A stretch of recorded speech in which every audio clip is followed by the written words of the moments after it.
Hi, it's me again with CorelDraw tips and tricks. Short little video on how to turn something. I'm going to put a background on it so you can kind of see it better.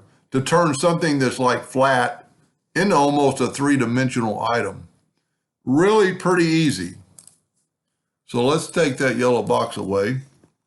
Let's move this out of the way. So we have this item.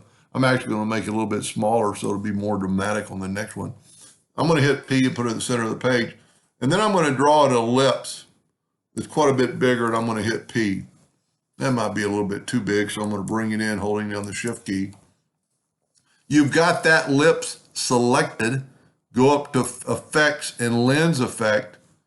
It'll say No Effects, then go down to Fisheye.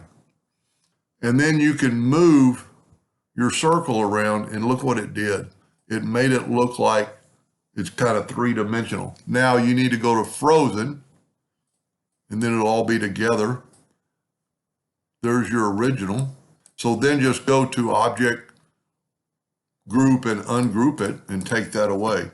Now a lot of times there'll still be a white box around it. So let's do a little test with the yellow box trick. Go to Object, Order, Back of Page, and see the white box or the white circle. Just select it and hit Delete. So it's almost like a perspective tool in a way. It'll give you a kind of like a three-dimensional item. Anyway, I hope that helped just a little bit, and thank you for watching.